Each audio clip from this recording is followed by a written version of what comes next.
Qala Allah Ta'ala wa waqarna fi buyutikunna wa la tabarrujna tabarrujal jahiliyatil ula. Wa qala an-nabiy sallallahu alaihi wasallam ittaqu fin nisa ila akhiril hadis. Amma ba'du. Ibunda barakallahu fikunna, ketika Allah mentakdirkan panjenengan jadi seorang wanita, dan secara khusus dalam keistimewaannya yaitu menjadi muslimah, maka di sana ada banyak keindahan-keindahan di dalam takdir Allah Subhanahu wa taala, di mana kedudukan wanita di dalam Islam dijunjung tinggi, dihargai, diangkat derajatnya, karena sejarah telah menyebutkan bahwa wanita adalah kaum yang banyak ditindas. Namun ketika Islam menyentuh wanita, maka wanita punya kedudukan mulia. Memang secara fisik lemah, tapi Islam tidak memandang lemahnya fisik itu. Biarlah tetap lemah fisiknya, biarlah tetap serapuh kaca hatinya, namun Allah memberikan kemuliaan-kemuliaan pada wanita, mulai dari kedudukannya 3:1 dibanding laki-laki, mulai kedudukannya yang paling berhak memiliki anak laki-lakinya, mulai dari kedudukannya bahwa surganya anak di bawah telapak kaki ibu, bukan di telapak kaki ayah. Di dengkulnya ayah aja enggak gitu. Maka begitu mulianya perempuan sehingga anak itu sampai di bawah telapak kakinya ibu, bukan di bawah ketiaknya, karena terlalu tinggi posisi ketiak. Itu betapa mulianya kedudukan perempuan yang awalnya mereka diperjualbelikan di masa jahiliyah, mereka diperjualbelikan dengan mereka tidak punya hak tawar, tidak punya daya tawar. Namun Islam hadir mengangkat derajat perempuan, dilindungi fisiknya dengan hijabnya, dilindungi fisiknya dengan wajib dijaganya perempuan. Betapa luar biasanya Islam menjaga perempuan, sampai-sampai Nabi bersabda, la tusafir mar'ah illa ma'ha dzu mahram. Jangan sampai perempuan itu safar sehingga membahayakan dia kalau tidak bersama mahram. Ini bukan pengekangan tapi perlindungan. Hanya dengan kacamata iman yang ada kemanisan yang tiada tara di dalamnya, yang senantiasa husnudzon dengan ketetapan Allah bahwa wanita wajib dilindungi. Kenapa dia harus bersamai? Illa ma'aha. Ma'aha, dibersamai perempuan untuk dilindungi. Sementara bagaimana seorang perempuan punya kedudukan luar biasa ketika dia dipimpin oleh suaminya, bukan sebagai pihak yang tertindas, sama sekali tidak. Karena perempuan ketika di dalam kepemimpinan suaminya, Allah membalas dengan surga dengan pintu-pintu yang luar biasa. Sampai-sampai jaminannya yang dijamin oleh Nabi alaihi salatu wassalam, yang ini dari wahyu dari Allah Subhanahu wa taala. Udkhulil jannata min abwaba ma syi'ti atau kama qala. Sampai begitu tuh. Pokok wanita yang menjaga sholatnya, wanita yang berpuasa Ramadan, yang dia menjaga kemaluannya, menjaga kehormatannya dan taat kepada suaminya, maka masuklah surga dari pintu mana saja. Sehingga reward yang Allah berikan karena taat kepada suami itu begitu banyak. Maksudnya amalannya adalah dipimpin, tapi ternyata Allah memberikan lebih dari itu.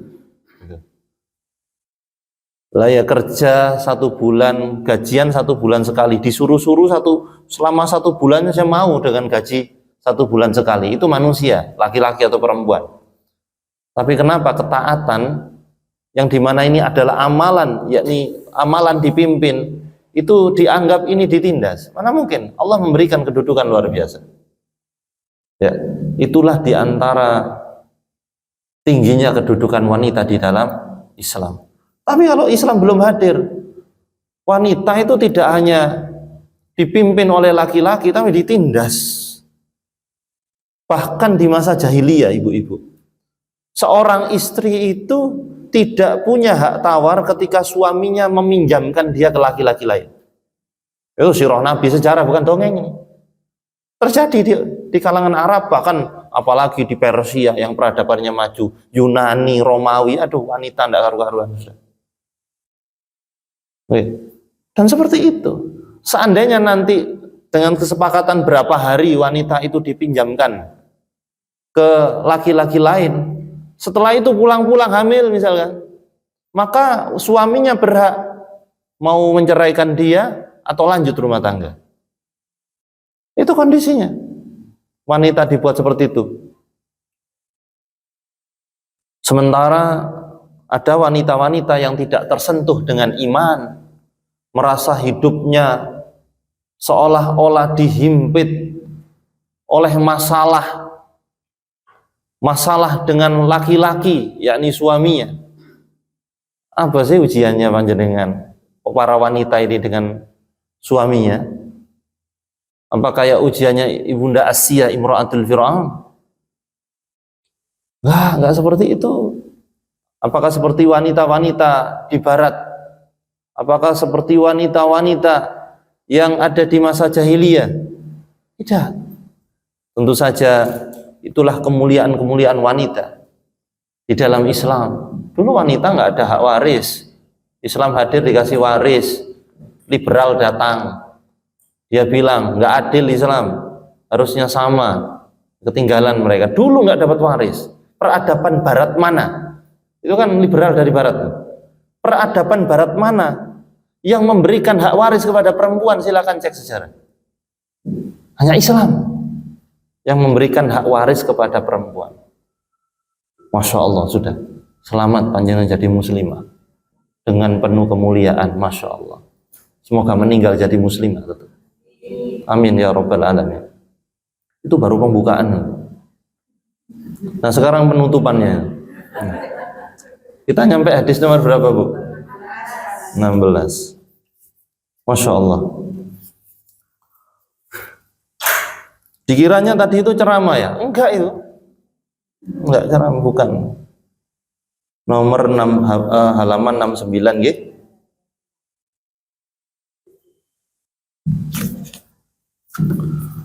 Hadis ke-16 halaman 69. Bagi ibu-ibu yang belum ada bukunya, ini murah, nanti bisa pesan ke pengurus. Yaitu sebuah tema yang diangkat oleh Syekh Adil Hasan Yusuf Al-Hamd, ya, penulis buku ini, penulis buku Umdatul Mar'ah.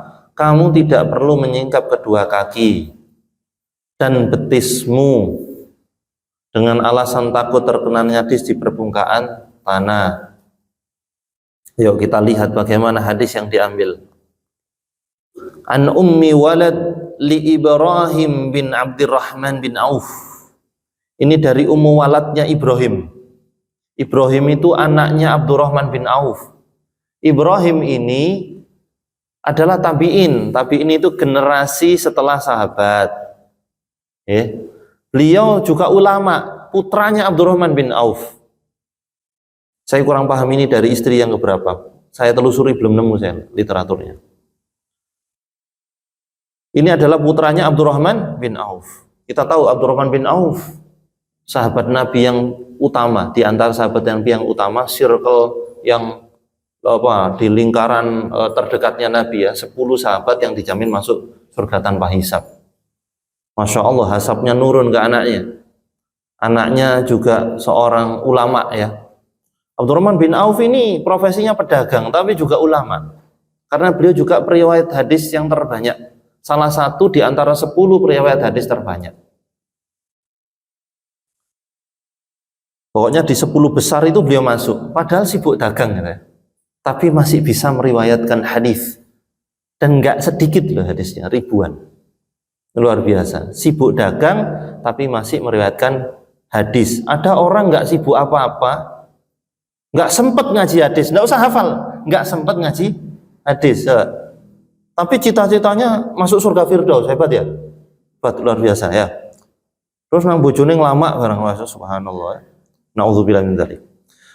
Annaha sa'alat Ummu Salamah zaujan Nabi sallallahu alaihi wasallam. Dan dia bertanya kepada ibunda kita Ummu Salamah, istri Nabi sallallahu alaihi wasallam. Nah, dari sini saya terangkan dulu. Salah satu guru dari Ibrahim adalah Ummu Salamah radhiyallahu anha. Ummu Salamah ini, karena tidak semua istri Nabi itu periwayat hadis, Bu.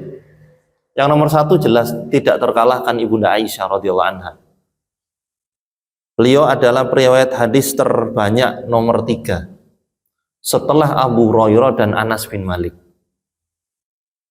Nah, perempuan yang luar biasa. Ummu Salamah termasuk perawi tapi tidak masuk 10 besar. Tapi setidaknya meriwayatkan hadis. Memang terkenal cerdas Ummu Salamah, dan tidak semua istri Nabi periwayat hadis. Baik, bertanya kepada Ibunda Ummu Salamah radhiyallahu anha, dan ini menandakan bahwa peran seorang istri di dalam membantu dakwah suami ya. Faqalat inni imra'ah utila zaili. Jadi maaf saya ralat, yang tanya bukan Ibrahim tapi Ummu Waladnya ya. Ummu Walad itu nama Ummu Walad. Ummu Walad itu adalah seorang budak yang melahirkan anak tuannya. Ini tidak ada konsep ini ya di peradaban manapun kecuali Islam. Sebelum Islam tidak ada namanya Ummu Walad. Ketika Islam hadir, Ummu Walad ada, bahwa seorang budak yang melahirkan anak tuannya, maka anaknya dapat waris. Mana ada peradaban kayak gitu, Bu? Secara agama mana yang kayak gini? Ummu Walad itu sebutan, bukan nama. Anaknya dapat waris. Boro-boro anaknya budak, Bu. Wong istri aja tidak dapat waris dulu. Nah, ini anaknya budak dapat waris. Budak itu sama dengan istri ya, karena kepemilikan. Cuma perbedaan ada beberapa antara budak dan istri. Kalau budak, apa yang dia kerjakan, termasuk dia menghasilkan uang misalkan, sebagian uangnya, sebagian kecil itu adalah hak tuannya. Tapi kalau istri wontang-panting cari duit, berarti ya kok gelem gitu loh maksudnya. Ya mau ya karena bantu suami ya. Ya enggak apa-apa. Tapi belum tentu itu ya belum tentu miliknya suami. Kenapa saya bilang belum tentu? Bisa jadi ada akad bisnis dengan istri, itu boleh saja. Wah, apa ambil istri kok ngomong sama lo? Kalau akad bisnis. Kalau bukan bisnis ya bukan. Tapi kalau akad bisnis, wis tak tambahi modalnya, Dik. Nanti bagi hasil. Oh ya enggak apa-apa. Itu boleh. Tapi hasil jeripayahnya istri, haknya istri dan mutlak miliknya istri, bukan milik suami. Itu bedanya istri dengan budak. Nggak suami. Dengan budak perempuan ya.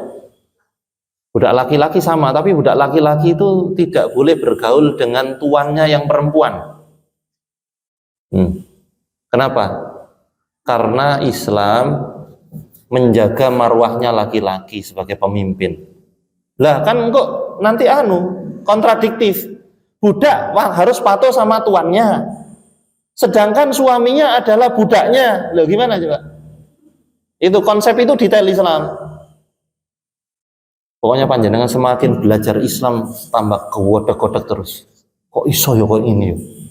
Aturan itu begitu detail tanpa harus sidang paripurna. Masya Allah. Makanya selama belum pakai Islam nggak bisa. nggak akan bisa. Kalau semua sudah pakai Islam, insya Allah berkah.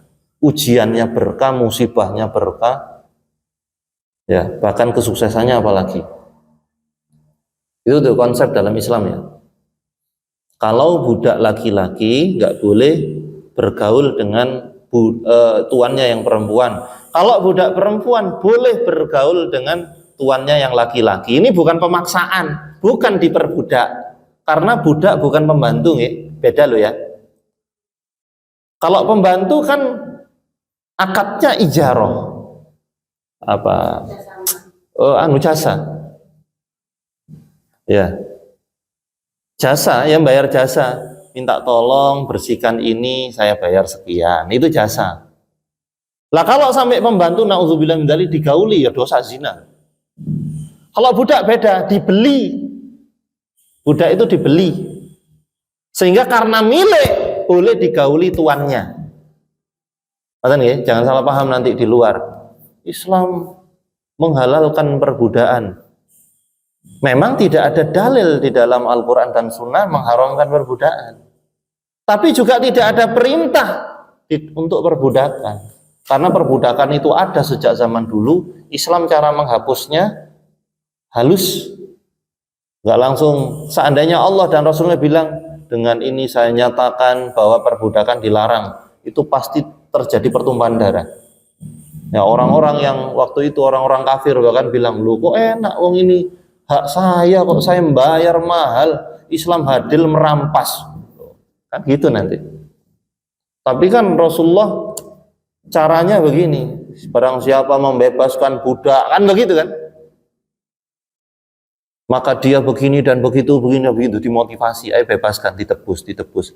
Termasuk Bilal bin Rabah itu siapa yang bebaskan? Abu Bakar As-Siddiq radhiyallahu anhu yang bayari.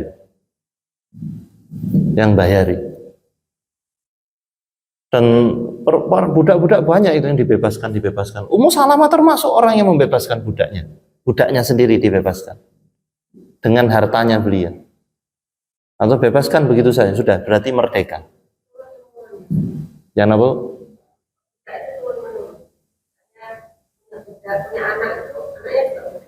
Nah, sebelum Islam hadir, apapun ceritanya turun-menurun. Tapi ketika Islam hadir, anaknya bukan budak. Keren ya Islam ya? Oh enggak, kalau tidak sama tuannya beda. Bukan budak, ibunya yang budak. Misalkan dia membawa anak ya, dia janda membawa anak, ibunya jadi budak. Anaknya bukan budak. Anaknya adalah anak itu tadi adalah dalam penanggungan ibunya. Dalam penanggungan ibunya, ya apa? Oh bukan. Kalau ini Ummu Walad tadi, anaknya bukan budak dapat waris. Ibunya tok yang budak, kecuali dibebaskan sama tuannya. Nggak usah ini, nggak apa-apa ya. Gitu, luar biasa Islam.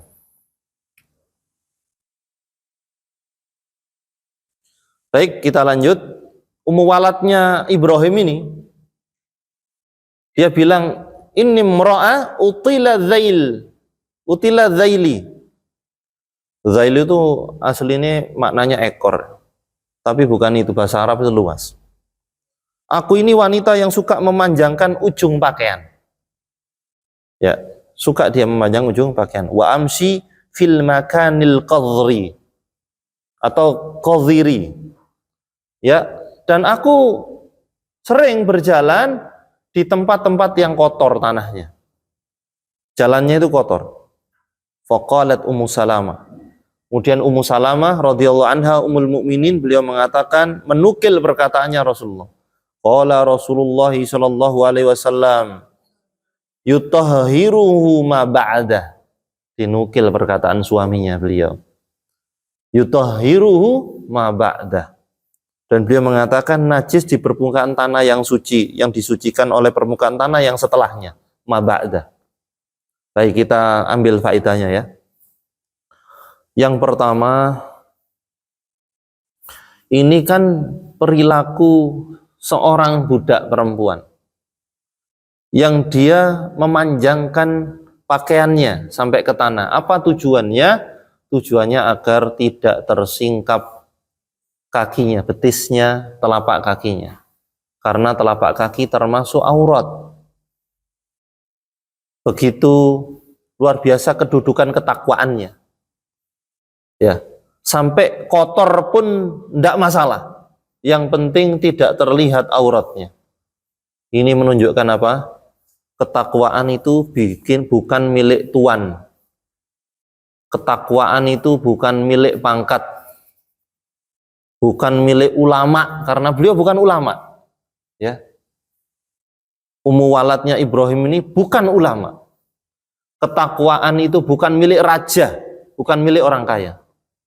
Tapi ketakwaan itu miliknya semua hamba. Saya belum tentu lebih bertakwa daripada jenengan.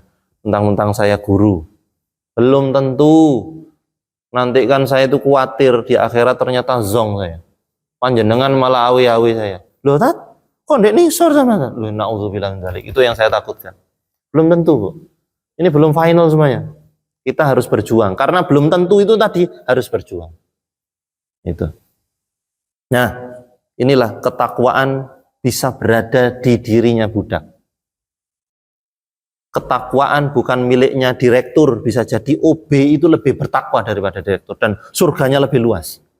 Ketakwaan itu bukan miliknya jenderal, bisa jadi kopralnya masuk surga, jenderalnya masuk neraka. Tuh.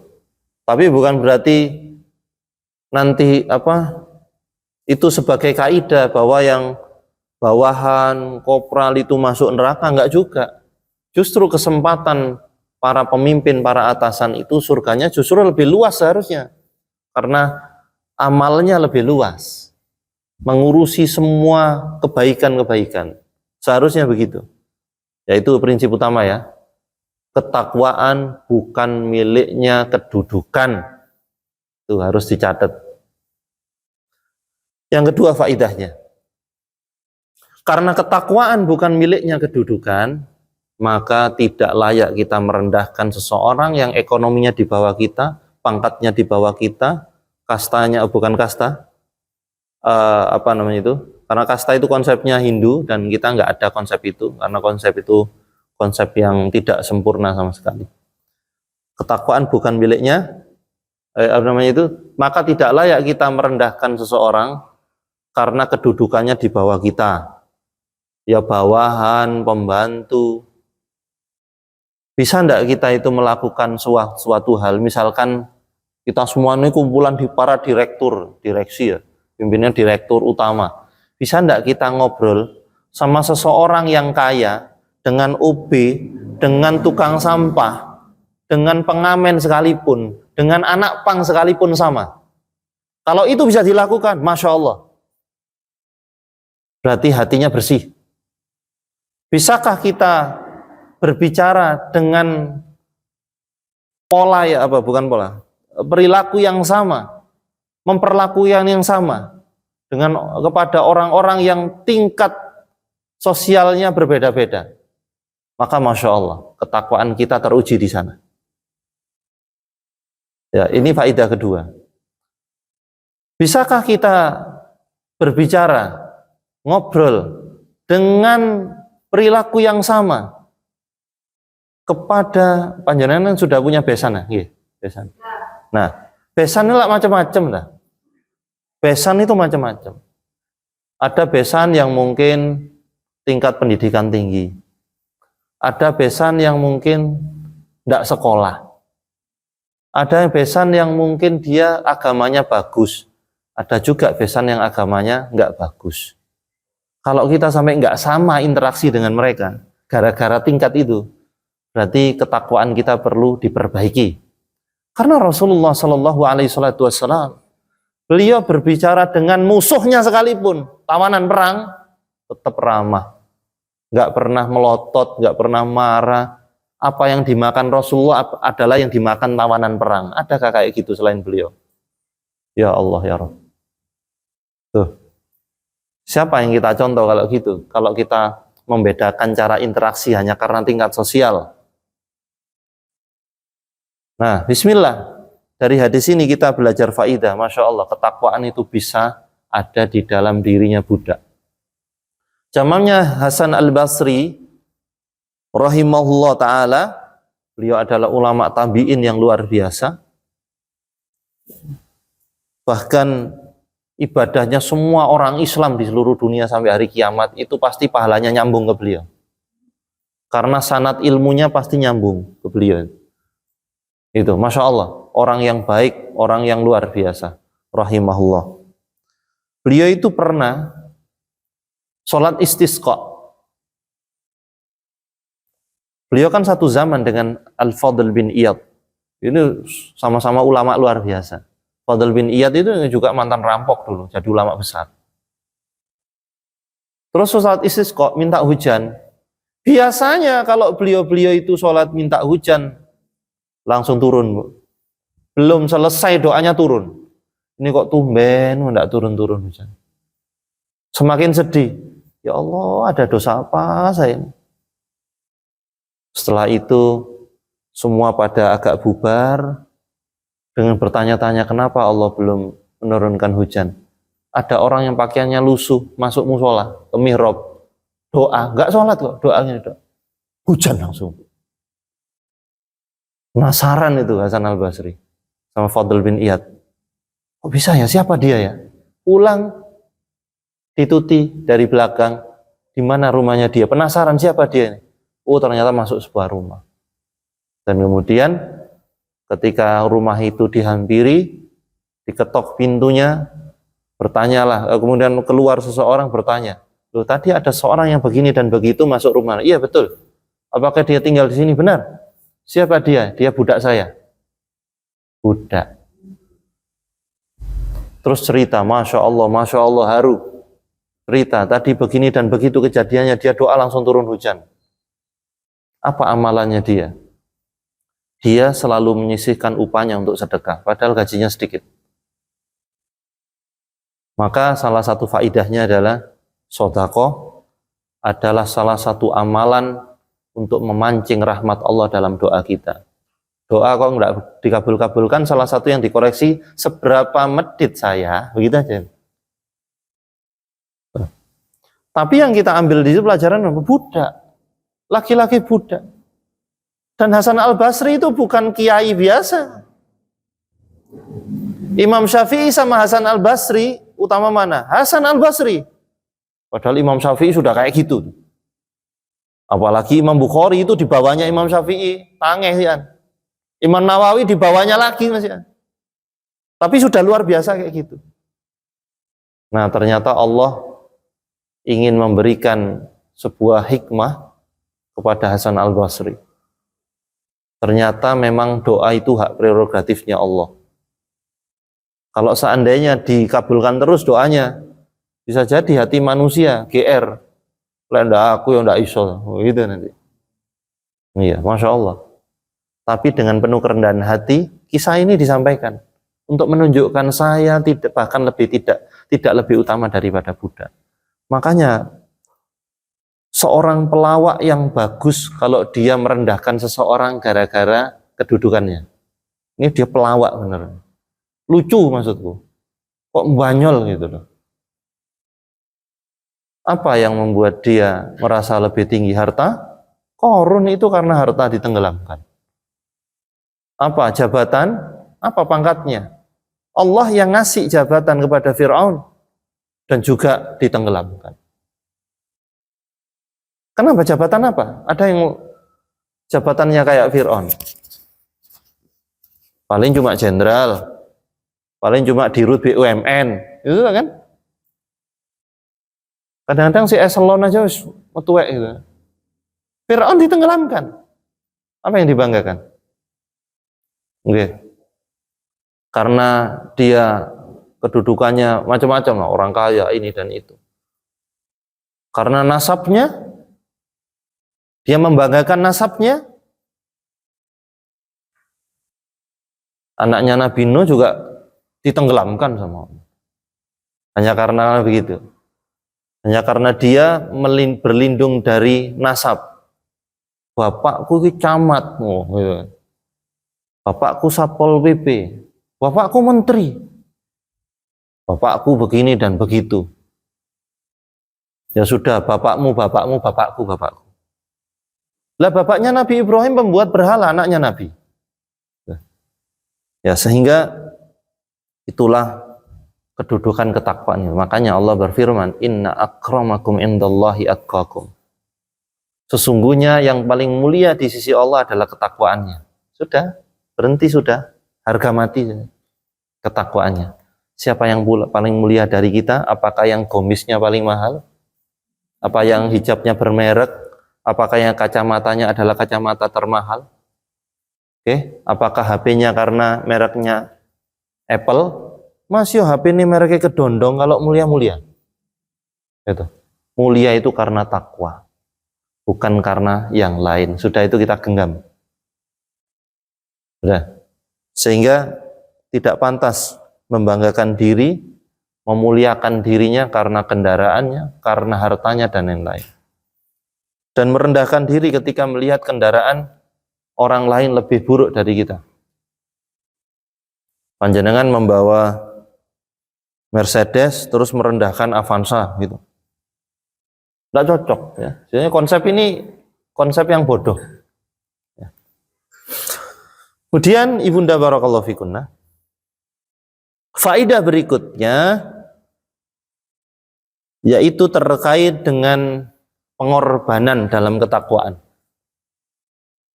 Jadi ketakwaan itu butuh pengorbanan, Bu. Kalau dikatakan bertakwa tapi nggak ada pengorbanan, nggak mungkin. Pengorbanannya Ummu Waladnya Ibrahim apa? Pakaiannya kotor. Nggak masalah walaupun kotor, yang penting aurat nggak terlihat. Coba kita lihat ayat-ayat takwa, itu semuanya butuh pengorbanan. Kita kumpulkan la'alakum tattaqun, ittaqullah, yang begitu itu pengorbanan semuanya. Misalkan ayat tentang puasa Ramadan tuh. Kutiba alaikumusiyam kama kutiba alal ladina min qablikum la'alakum tattaqun. Puasa tujuannya bukan untuk menguruskan badan, bukan untuk irit, tapi agar takwa. Berkorban enggak? Berkorban. Rela lapar karena Allah, berkorban takwa. Misalkan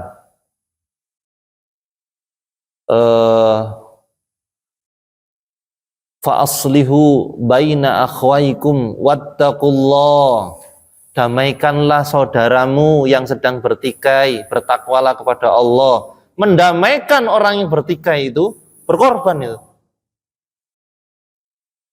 Berkorban betul. Di antara pengorbanannya adalah dibolehkan bohong di dalam mendamaikan. Ya kan? Salah satu 3 yang dibolehkan berbohong yaitu diantaranya mendamaikan. Kalau ada pihak yang bertikai, kelompok ataupun personal, itu berkorban benar. Dan yang islah juga berkorban, menurunkan egonya, sehingga dia kena wattaqullah tadi dan bertakwalah kepada Allah. Banyak ini ayat-ayat takwa, hadis-hadis tentang takwa. Ittaqu fin nisa, itu tadi yang hadis yang saya pakai untuk muqaddimah. Ittaqu fin nisa, bertakwalah di dalam perempuan. Apa maksudnya? Ini hadis ini untuk laki-laki. Dalam mengurus perempuan, bertakwalah. Butuh pengorbanan apa enggak? Butuh. Tanya pada suami Anda. Seberapa besar pengorbanannya dalam mengurus perempuan-perempuannya? Besar sekali. Dipaidu, selewembur, dipaidu. Kadang begitu. Gara-gara ndak peka, jari ini ndak cinta. Laki-laki yang ndak peka. Kadang-kadang salah paham, wis tukaran. Terus setelah itu keluarlah kata-kata, kamu memang nggak pernah mengerti aku. Tidak pernah mengerti aku, menghilangkan berapa ratus kali, berapa ribu kali yang sudah dimengerti, tapi kamu memang tidak pernah mengerti aku. Itu butuh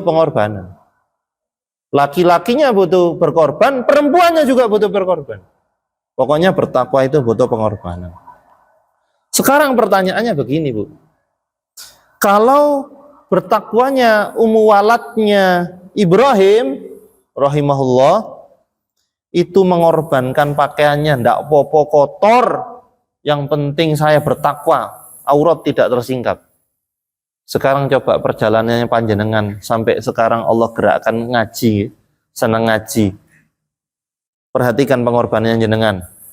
Yang awalnya mungkin pakaiannya panjenengan ndak kayak gini, nggak syar'i kayak gini. Terus jilbab sarakaratul maut itu, tekek-tekek ngono. Terus wetate pating bleketet kayak lontong kakean beras itu. Itu. Terus panjenengan berubah menuju yang lebih baik, masya Allah. Apa pengorbanannya? Coba lihat. Sakit hatinya panjenengan dilokno.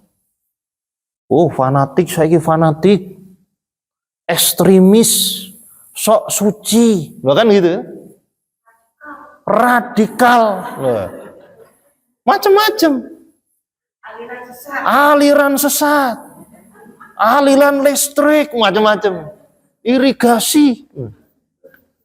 Itu semua pasti panjenengan sakit hati. Sekarang tidak ada alasan untuk tidak memaafkan luka-luka itu. Saya maafkan ya Allah. Itu bagian dari pengorbanan saya. Saya berhijrah, saya berubah menjadi lebih baik, saya tobat. Memang dilokno sama teman-teman yang dulu, circle yang dulu. Kamu nggak asik kayak dulu deh. Nggak apa-apa, yang penting Allah asik sama saya. Tuh.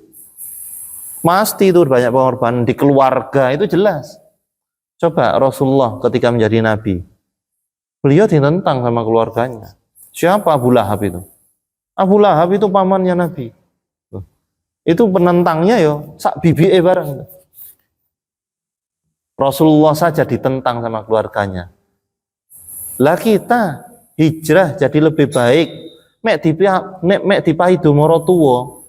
Terus kembali lagi ke yang buruk.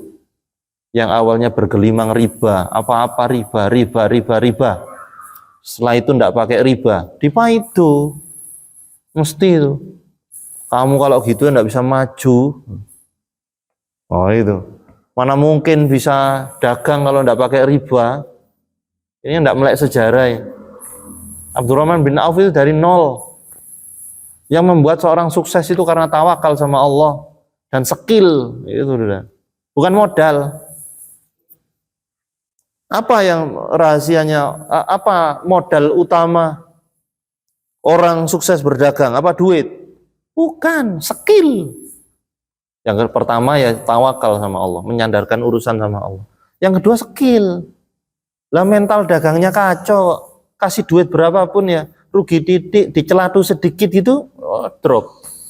Gitu. Ini kok wecinya bentuknya gini malah jajar genjang. Itu sudah drop dia. Nggak dagang weci mana. Besok dagang pukis. Pukis kok buantet ini kayak pering, ganti lagi. Besok dagang cilok. Loh. Memang skill dan mental dagangnya kurang. Nah, kita lihat bagaimana semua selalu menggunakan ketakwaan kepada Allah Subhanahu wa taala. Pengorbanan. Itulah, tidak ada ketakwaan kecuali ada pengorbanan. Nah, ibu-ibu untuk bisa ngaji, mungkin panjenengan juga tidak hanya di sini ngajinya, mungkin seminggu pasti lebih dari satu kali ya. Sehari 3 kali kok ngombe kapsul, subhanallah. Lah luar biasa itu. Butuh pengorbanan, butuh. Ada sebagian istri yang didukung penuh oleh suaminya. Aku kata ngaji, iya budal-budal loh. Ada yang begitu. Ada yang model begitu. Saya ada jamaah itu, saya jajar aja kok. Tidak hadir orangnya tapi. Nah itu. Wis budal-budal loh. Ternyata saya tanyain tuh bapak. Bapaknya karena jamaah saya juga. Pak, sampean kok mendukung luar biasa. Oh, gande umang, cerewet. Ada yang model begitu. Enggak hadir orang enggak hadir. Mungkin majelis taklim yang sebelah ya. Itu satu. Itu yang satu. Yang kedua ada juga, ada ini, banyak ini Bu, kayak gini Bu. Yaitu yang bagaimana yang sama suaminya nggak didukung. Ya Allah, pengorbanan juga. Mau ngaji fikih, ngaji hadis, ngaji Quran, nggak boleh sama suaminya. Tapi suaminya nggak ngajari, enggak karena video. Karena seharusnya tugasnya ini, ngajar hadis ini tugasnya suami jenengan, bukan saya. Nah seharusnya suami itu kan terima kasih. Matur suwun, ustadz, ustadzah, ustadzahnya dengan tugas saya sebagian dihandle jenengan, gitu kan? Tapi tidak didukung, dia sampai sedih, butuh pengorbanan merayu suaminya agar boleh pengajian, sampai dibolehkan hanya seminggu 1 kali. Itu kalau bersyukur, pas budal ini mesti berbesmili itu di sepeda motor. Cerita kok sama kami. Saya setiap berangkat pengajian berbesmili Ustaz. Loh napa kelilipan Bu? Mboten, karena saya mohon sama suami ini kayak mohon ke raja agar saya bisa ngaji kayak teman-teman. Saya jajar aja kok orang. Kok enggak hadir ya? Enggak hadir semuanya ya. Jangan tanya ciri-ciri, bisa jadi itu temannya jangan. Pokoknya di jalan Danau-Danau pokoknya.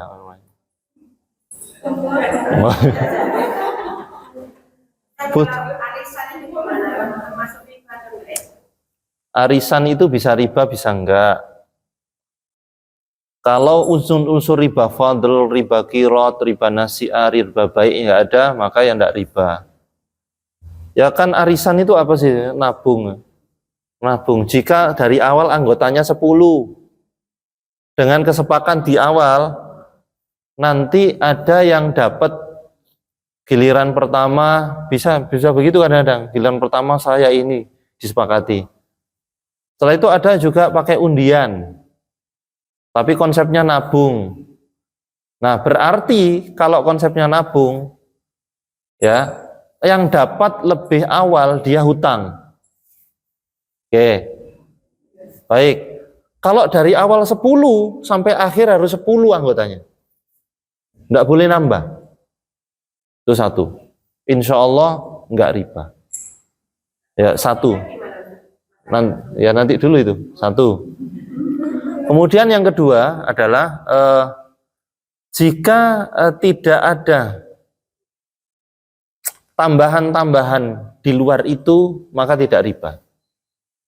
Contoh ya, contoh biaya admin. Ya. Adminnya biasanya disepakati dapat lebih dulu. Koordinatornya. Ya ibaratnya ini koperasi inilah itu. Itu dapat lebih dulu biasanya ya, enggak tahu kalau di arisan yang lain. Atau kadang-kadang dapat lebih awal.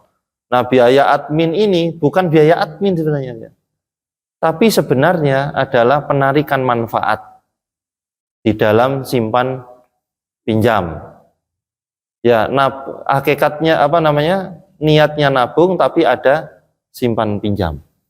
Nah, sehingga kalau ada penarikan manfaat, tentu saja riba. Baik, kemudian bagaimana dengan konsumsi? Konsumsi biasanya ditarik dari apa Bu?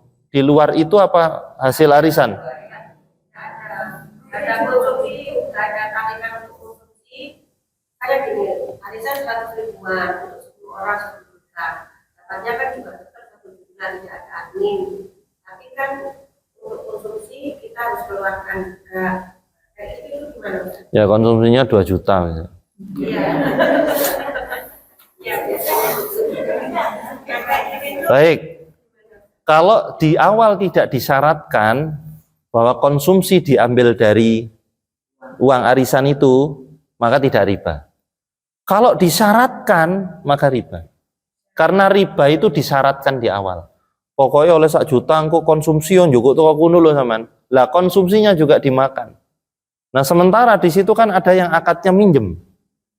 Karena kaidahnya begini, kullu qardin jarra naf'an fahuwa riba. Setiap pinjam meminjam yang ditarik manfaat berarti riba, disyaratkan di awal. Kalau tidak ada syarat, ya konsumsi sudah lazim lah bahwa itu memuliakan tamu misalkan ya.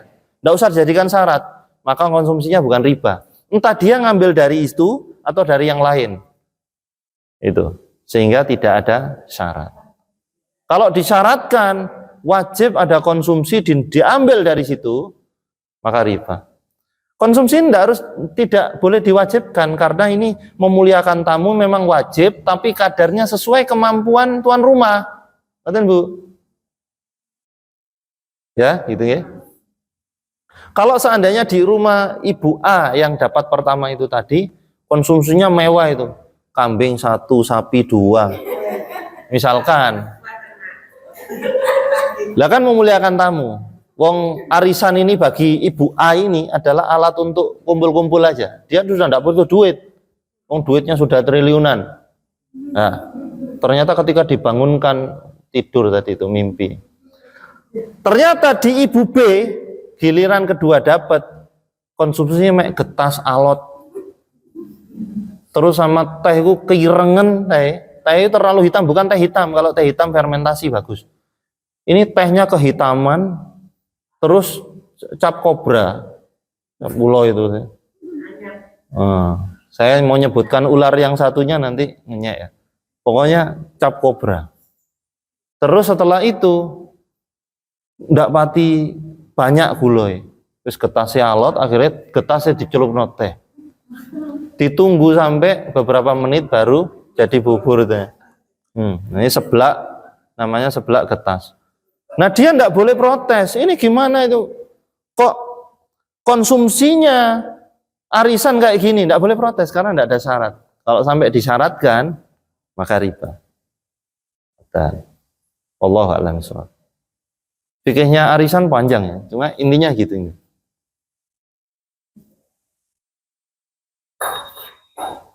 Diskusi lain monggo. Ini faidahnya masih ada soalnya. Ya, faidah berikutnya, faidah keempat. Kotor fisik belum tentu kotor batin. Kotor zahir belum tentu kotor batin.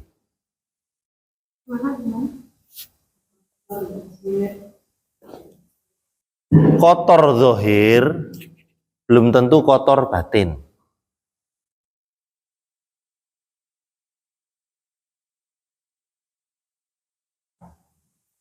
Ada seseorang itu yang selalu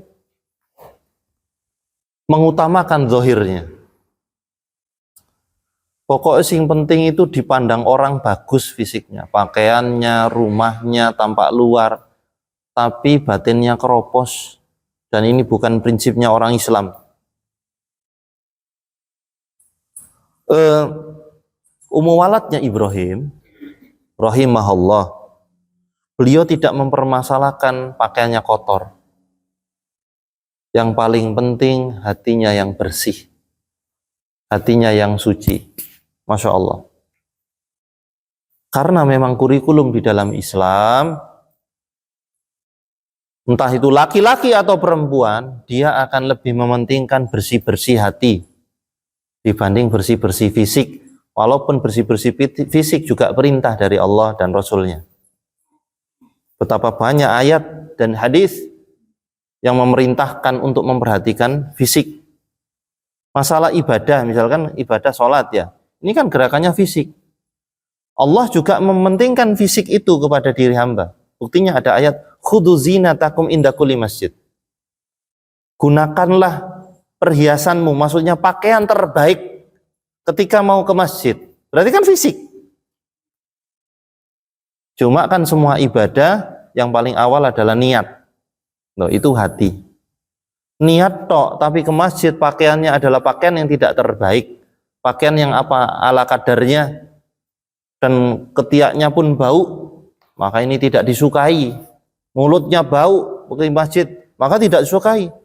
Walaupun fisik itu penting ke masjid, tapi Nabi ketika ada laporan ada sahabat Nabi yang bau bawang mulutnya, itu Nabi ngancam gimana? La taqrabanna musallana. Ojo cedek-cedek musolaku yang mulutnya bau. Bau mulut ini fisik apa enggak? Fisik. Penting juga. Kan enggak mungkin begini, enggak popo kelekku kecut, ababku mambu peceren, penting hatiku api. Enggak gitu konsepnya. Gitu. Konsepnya tetap dua-duanya penting, tapi kalau hatinya bersih, biasanya penampakannya bersih, cara kerjanya bersih. Mau lihat hatinya seorang bersih, lihat rumahnya.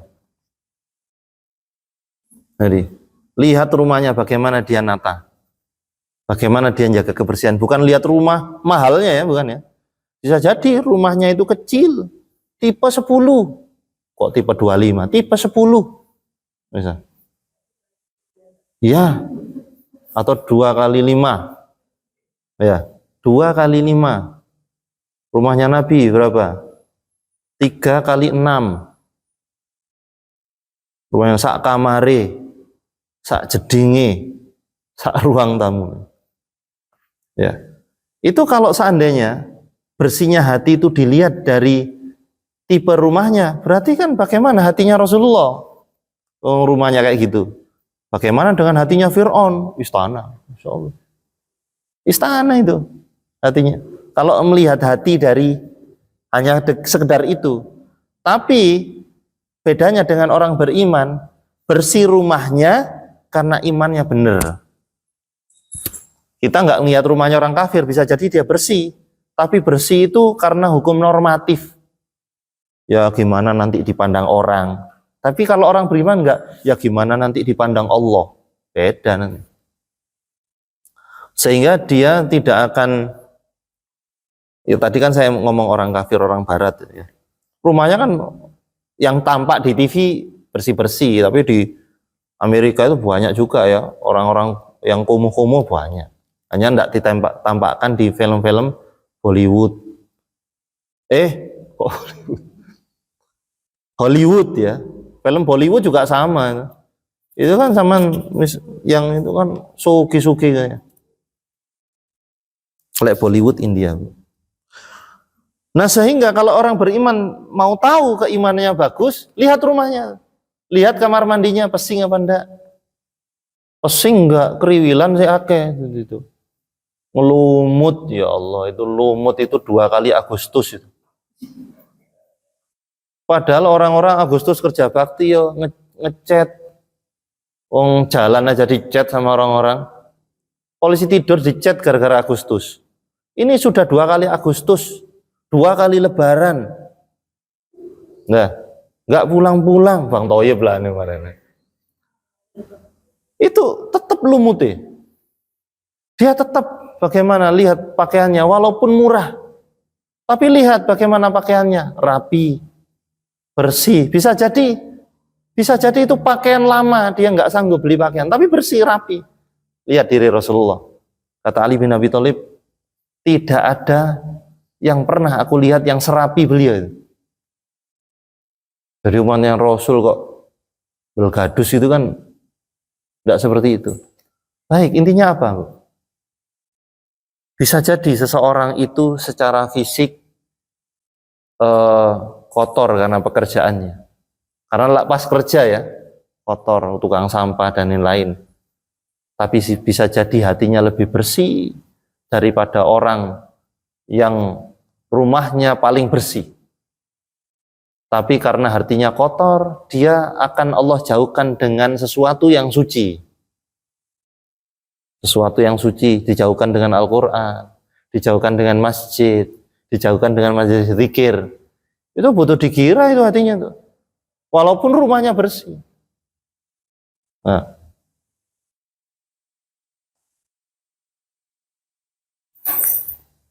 Ada penjual kaki 5, ada penjual pakai rombong. Itu banyak sekali itu investigasi Pak, itu pakai vlog. Baca Quran, Masya Allah, nunggu berdagang. Baca Quran. Orang yang hidup di rumahnya yang bersih rumahnya bersih, mewah rumahnya, mobilnya yang bersih. Tapi Allah jauhkan dari sesuatu yang suci. Apa kalau tidak karena hatinya yang enggak bersih?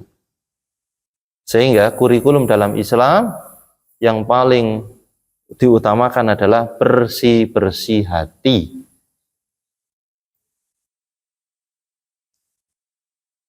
Sudah tahu Bu caranya bersih-bersih hati?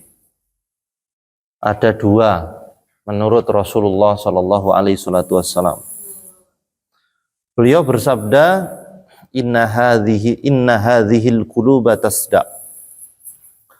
Sesungguhnya hati itu bisa berkarat, kata Nabi ini.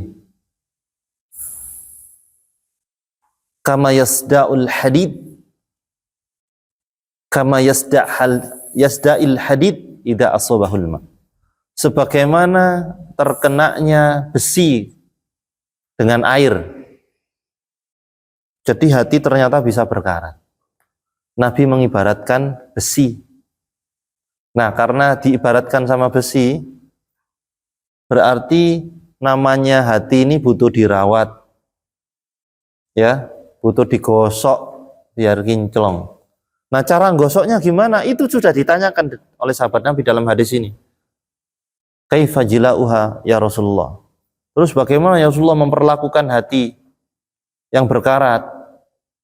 Nabi bilang kuncinya dua, cara bersih-bersih. Yang pertama Nabi menyebutkan zikrul maut, ingat mati. Ingat mati itu bersih-bersih hati.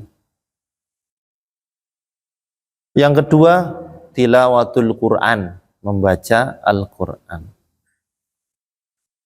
Kok hati ini kotor ya, suka suudzon ya, sama mantu suka suudzon ya. Jangan-jangan mantuku ini mempengaruhi anakku untuk tidak membelikan aku roti goreng, misalnya. Lah ini langsung ambil Al-Quran, Bu.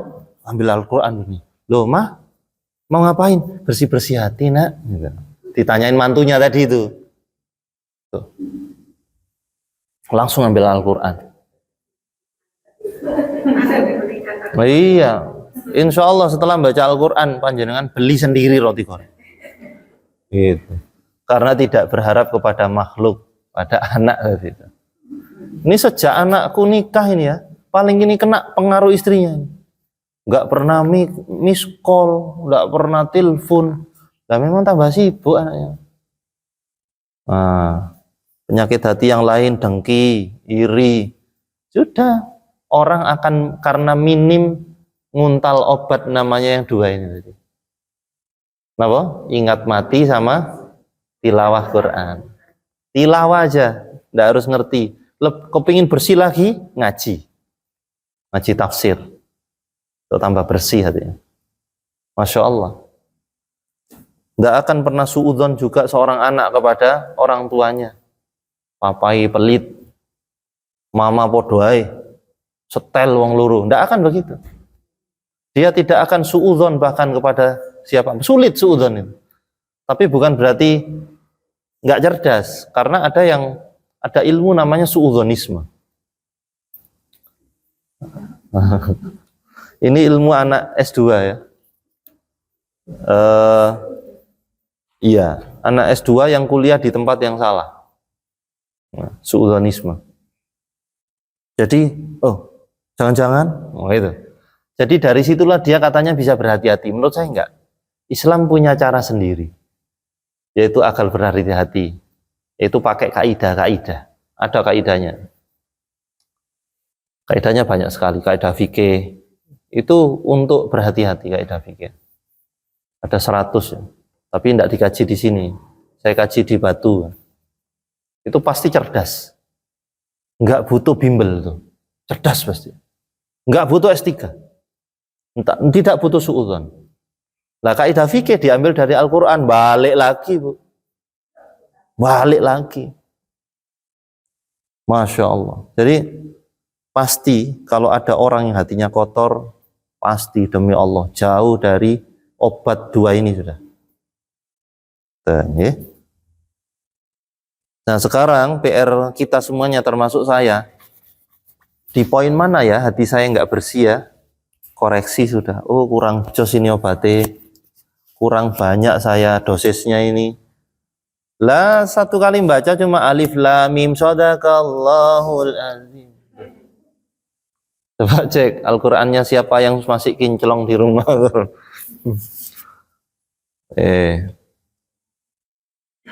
Baik. Setelah itu yang berikutnya faidah kelima.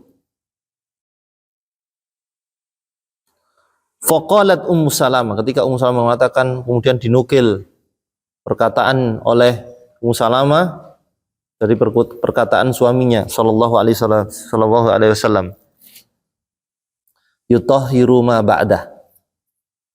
Jadi tanah yang selanjutnya ini mensucikan tanah yang berikutnya.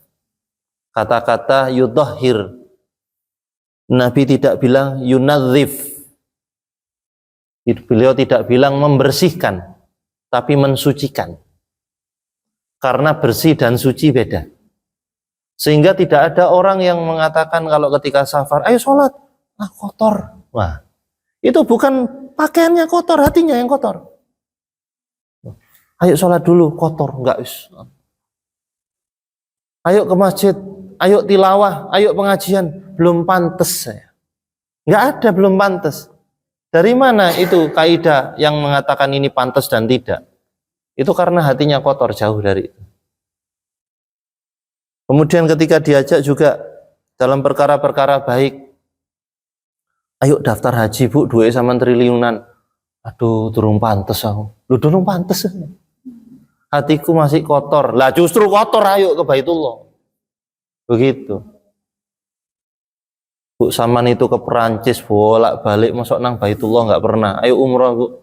Aduh sih durung pantes. Tapi kenapa ke Perancis kok pantes? Ayo pengajian berapa jam itu? 1 jam paling pengajian. Aduh lama ya, aku paling nggak betah aku duduk lama-lama. Coba ajak ke biskup. Betah dia tuh. Coba ajak bapak-bapak itu nonton bola final Liga Champions. 1:30 bangun, padahal acaranya 2:30. Katanya nyiapkan dulu cirengnya, nuggetnya, terus tehnya, kopinya. Disiapkan mau nonton final Piala Champion. Mungkin panjenengan tidak akan mengamalkan ini, ya. Piala Champion ini sukanya bapak-bapak. Cuma lihat pengorbanannya dia dalam maksiat.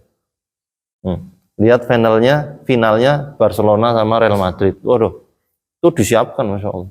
Tapi coba sama najak tahajud, mulet. Tidak hanya mulet bu, tapi juga melet. Kalau mulet, ayo pak, aduh selabung. Kan sama no pemimpin, tidak usah ngajari aku. Melet. Tidak hanya mulet, tapi melet. Itu manusia tipe muletan dan meletan. Iya. Maka yang benar adalah manusia tipe militan, bukan muletan dan meletan. Ya muletan mualas diajak taat itu. Malas itu bukan karena fisiknya kuat loh ya, fisiknya lemah loh ya. Bukan karena dia kolesterolnya tinggi loh bu. Tapi memang dia lemah di dalam ketakwaan.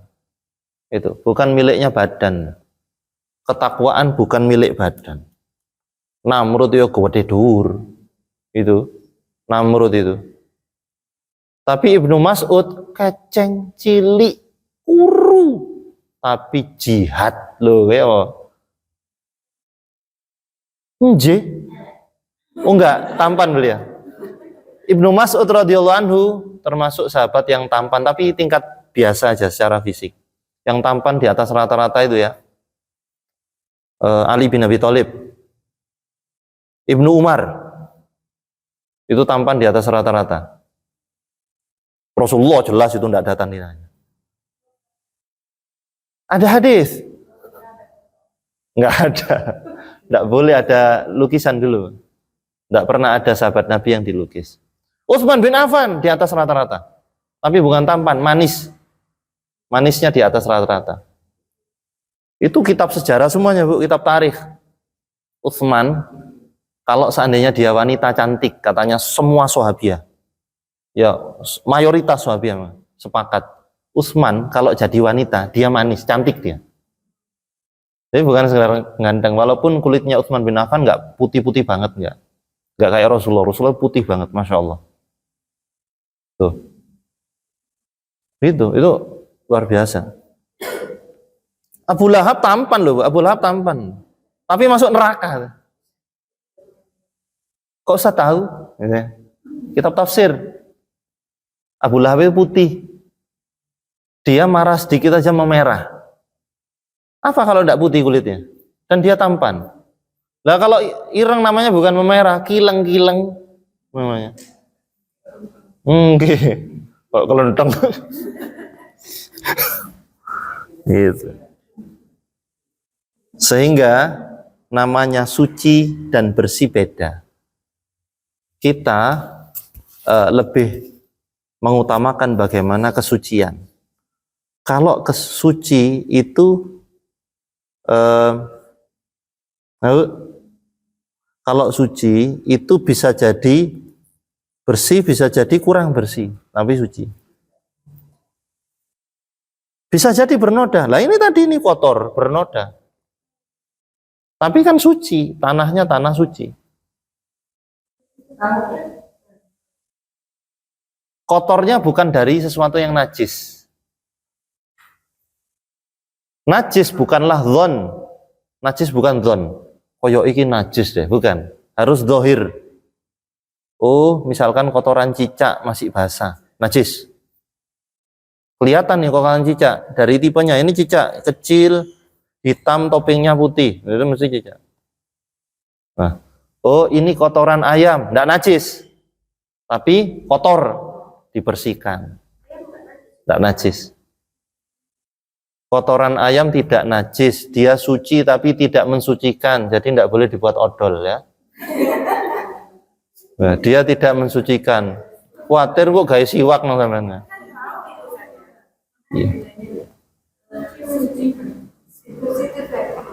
Iya.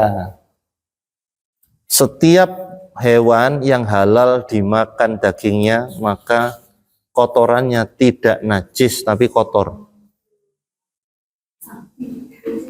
Kotoran sapi nggak najis, Bu. Kotor. Bukan berarti tidak najis terus aman ngesak kotoran sapi. Allah, enggak begitu. Enggak, karena ada ayat khudu zinatakum inda kulli masjid. Sudah, Islam ini holistik sudah. Setiap poin-poin keraguan dijawab semuanya. Enggak najis. Kotoran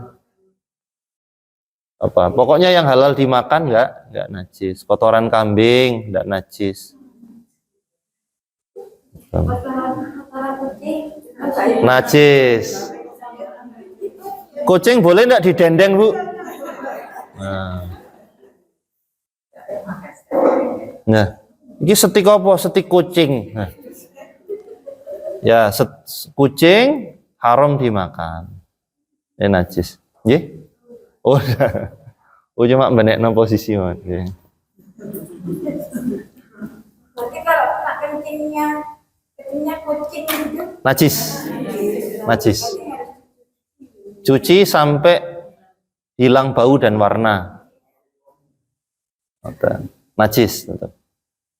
Makanya kalau kucingnya panjenengan misalkan laki jantan, terus berahi dia, itu suka kencing di mana-mana. Hati-hati. Kalau tempatnya dibuat sholat ya, terus panjenengan tahu tempat tadi yang dibuat sholat ada kencingnya kucing, yang ngulang sholatnya. Ya tempat di area sujud dan duduknya.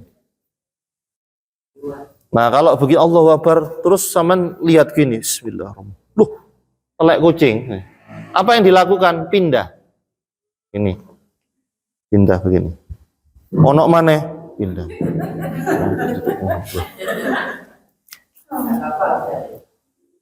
Lil haja, nggak masalah. Tapi kalau onok semuanya kabeh yang telecek nggih dibatalkan.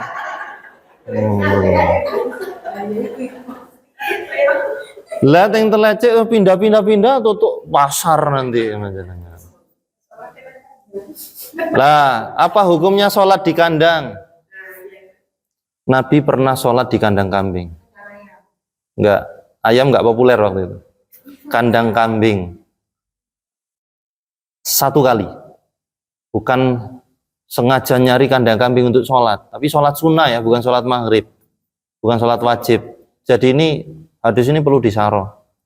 Sehingga kalau ada laki-laki kita tanya, "Loh, Pak, kemana?" "Mau sholat ke kandang kambing." Nggak boleh. Iya. Tapi beliau pernah sholat di kandang kambing. Tapi beliau tidak pernah sholat di kandang unta, di kandang sapi, di kandang ayam. Kenapa? Keistimewaan kambing. Tidak ada satu hewan pun yang berkah kecuali kambing. Yang keberkahan itu Nabi sendiri yang bilang. Hadisnya Sahih Al-Bukhari, Bu, ittakhadul ghanam fa inna fiha barakah.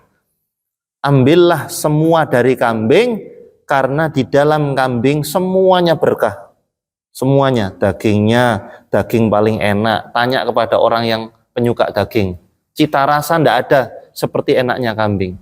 Susunya kambing susu terbaik dibanding susu sapi, susu onta, susu yang lain, Bapak, susu kuda. Itu susu kambing terbaik. Laktosanya lebih rendah, terus kolesterolnya lebih rendah. Daging kambing kolesterolnya lebih rendah daripada sapi.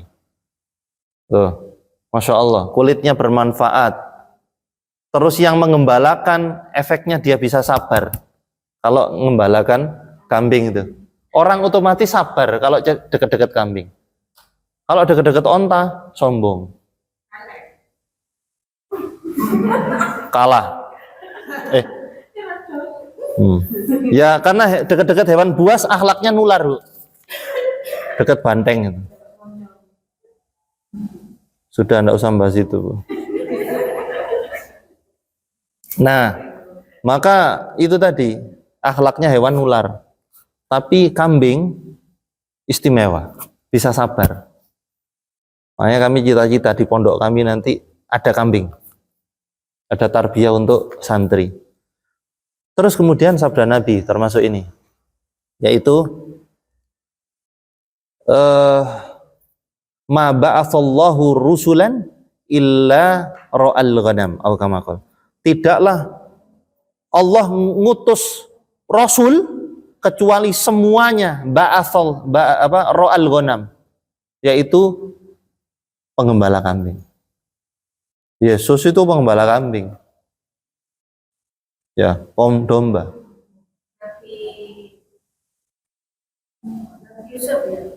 Kambing juga. Kambing. Makanya Nabi bilang semua Allah ngutus Nabi, ngutus Rasul, mesti dia pengembala kambing. Entah itu, pokoknya pernah mengembalakan kambing. Padahal ada sapi loh.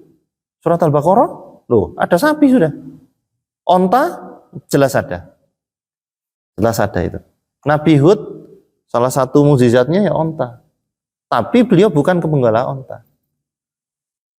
Insya Allah kambing. Terus kenapa panjenengan pas hari raya kurban kok milih sapi? Pembagiannya. Takut apa jangan? Takut cuma sedikit. Takut darah tinggi tanya. Hah? Masaknya nanggung Ustaz. Oh, enggak. Takut darah tinggi apa enggak? Ada yang takut darah tinggi ya? Padahal lucu juga. Mana mungkin Rasulullah itu suka sesuatu yang berpenyakit. Yang paling disukai Rasulullah bukan kurma tapi kambing. Mana mungkin Rasulullah suka yang hewan yang mudorot. Makanya tidak ada nabi yang ternak lele, tidak ada nabi yang ternak kelinci. Dan di surga nanti, Bu, rajanya lauk itu kambing. Hadisnya sahih. Rajanya lauk makanan di surga kambing, bukan kurma, bukan ayam.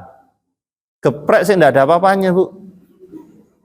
Enggak ada hadis tentang ayam di surga. Di surga enggak ada hadis tentang ayam. Walaupun minta boleh, tapi kambing itu mesti makan kambing. Ini terakhir ya dalam pengajian ini tentang kambing ini tapi. Jurnal penelitian mengatakan, ini yang meneliti orang Indonesia secara kualitatif. Saya nukil perkataannya Dr. Felix Zulhendri, ini dokter di Indonesia, Islam. Itu diambil penelitian itu di kambing, ternyata di daging kambing mengandung enzim namanya protein hidrolisit.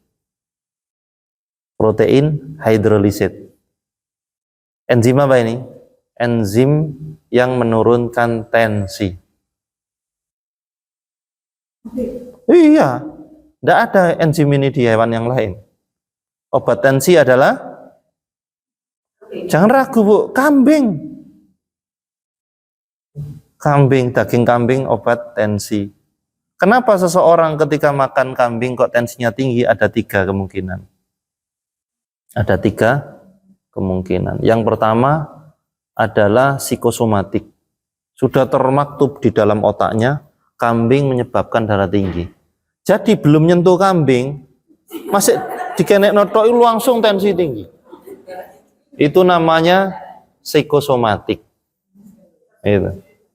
Ya, ada teori sugesti di dalam psikologi, tapi kalau di medis psikosomatik.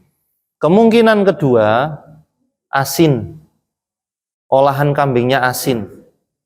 Sehingga inilah salah satu faktor risiko darah tinggi. Asin. Tuh. Kemudian yang ketiga, ini penelitian juga, saya nukil perkataannya beliau. Ini penelitian kuantitatif di Malaysia, bukan di Indonesia ya. Orang penyuka kambing itu dikumpulkan secara kuantitatif, diteliti, ya, ternyata yang menyebabkan bukan kambingnya. Juga bukan santan, Bu. Karbo. Nasi. Bukan nasinya ya, porsinya banyak. Sehingga ketika orang makan porsinya banyak, apalagi nasi kandar, di Malaysia ada nasi kandar. Itu nasi padangnya Malaysia. Kuahnya, waduh bauannya. Banjir Bang, banjir. Ngono kan di Malaysia. Terus kambing atuk Bang. Kambing. Sotong. Jadi bukan kambingnya. Makanan penyertanya, setelah itu makan es teh. Sudah, komplit. Komplit sudah. Gulanya naik, semuanya naik, tensi naik. Karena porsi makan, bukan karena kambing. Terus beli jamu udaan. Jangan, ginjalnya rusak, wong campur pil. Jamu udaannya disalahkan. Ya, kayak gitu-gitu tuh. Ya. Jadi bismillah makan kambing berkah. Makan kambing ya hari ini nanti. Beli sate kambing berani? Berani. Loh. Masa Nabi bohong? Oh, nggak cerdas di blender nanti. Baik, demikian ibu-ibu. Nggak apa-apa walaupun ada ngaji satu tema, nanti tanya yang lain nggak apa-apa ya. Barangkali pas terlintas, oh tanya ini nggak apa-apa juga. Oh ini yang penting ada informasi kebaikan. Baik, intinya tidak akan pernah yang dibawa Nabi itu mudharat, pasti baik, tergantung dari bersihnya hati kita mau nerima. Sebagaimana Isra Mi'raj itu ada orang yang nggak nerima, orang-orang munafik yang kemudian murtad akhirnya. Murtad, tambah ini nggak masuk akal ini murtad. Tapi bagaimana Abu Bakar Siddiq radhiyallahu anhu, beliau menerima begitu saja. Dan salah satu yang kita pelajari, kalau kita mau bagaimana dekat dengan Rasulullah adalah lihat di makamnya Rasulullah. Setelah makam Rasulullah, pinggirnya makamnya Abu Bakar, pinggirnya lagi makamnya Umar bin Khattab. Kalau mau dekat Rasulullah, perhatikan 2 orang ini. Perhatikan. Oke. Bagaimana bersihnya hatinya beliau berdua radhiyallahu anhuma. Baik. Sekarang Agustus nggih. Tanggal 2 ini ku masuk nopo tanggal 2? Sabtu ya. Tanggal 2 September. Sabtu ya. Berarti bulan depan saya mohon izin karena saya ngawal umroh. Ya, insya Allah tanggal 2 saya ngawal jamaah. Ya, masih ada 3 seat yang mau ikut, dipersilakan. Ya, kalau tidak gitu pemberangkatan berikutnya tidak apa-apa. Bismillah. Jadi kita senantiasa jangan tinggalkan doa-doa perkara hati. Karena Nabi sendiri itu berdoa tentang hati itu setiap hari. Ya muqallibal qulub sabit qalbi ala dinik. Itu doa hati. Mohon maaf lahir batin Bu. Semoga Allah memberkahi kita semuanya. Saya mohon pamit karena adabnya orang safar, karena dekat dengan maut. Bisa jadi saya nggak kembali lagi, bisa jadi. Jadi saya mohon dimaafkan, nggih. Subhanakallahumma wa bihamdika asyhadu an la ilaha illa anta astaghfiruka wa atubu ilaik. Wassalamualaikum warahmatullahi wabarakatuh. Waalaikumsalam.